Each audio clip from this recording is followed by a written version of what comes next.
Dernier exercice concernant ce chapitre 15 à propos des ondes mécaniques, où ici on va exploiter un graphique et à nouveau utiliser cette relation C égale lambda sur T. Voici l'exercice. On nous donne ici l'aspect simulé de la surface de l'eau. Une onde se propage sur cette surface. Et on nous demande en première question de déterminer les caractéristiques, à savoir nature, amplitude et longueur d'onde de cette onde. Et en deuxième question, d'en déduire la célérité de cette onde, sachant que sa période est égale à 10 secondes.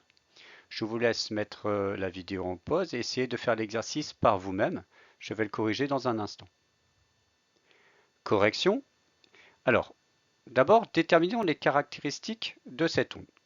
Qu'est-ce qu'on remarque? Eh bien, déjà, on voit qu'on a un motif élémentaire ici, par exemple une grande montagne à l'envers comme ça, qui se répète.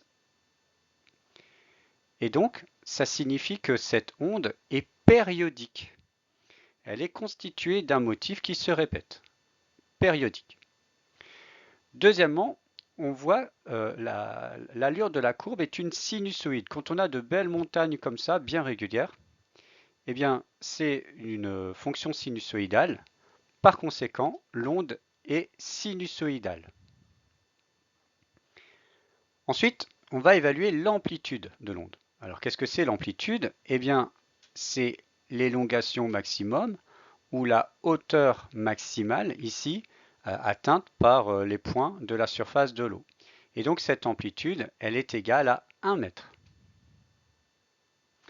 Enfin, avec ce genre de graphique, on a vu qu'on était capable de déterminer la longueur d'onde ou bien la période. Qu'est-ce que je peux déterminer ici? Eh bien là en abscisse, on voit qu'on a des distances, des longueurs, x en mètres. Par conséquent, si je prends deux points les plus proches dans le même état vibratoire, ces deux points-là, ce sont deux points les plus proches dans le même état vibratoire, j'ai accès à la distance entre ces points. Donc, j'ai accès à la longueur d'onde. La distance entre deux points dans le même état vibratoire les plus proches. Et je vois que cette longueur d'onde est tout simplement égale ici à 20 mètres. Voilà, 20 mètres pour cette longueur d'onde.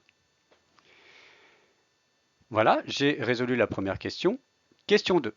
En déduire la célérité de cette onde, sachant que sa période est égale à 10 secondes.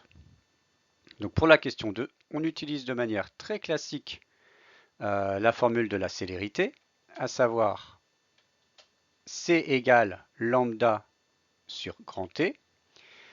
La longueur d'onde est égale à 20 mètres, la période à 10 secondes. On a juste à faire le calcul. C égale 20 divisé par 10. On trouve donc une célérité de 2,00 mètres par seconde. Voilà pour la vitesse de cette onde.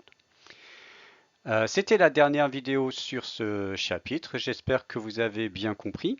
En cas de question, n'hésitez pas à me contacter, à me solliciter. Je serai ravi d'y répondre. Je vous souhaite à tous bon courage, bon travail et à bientôt.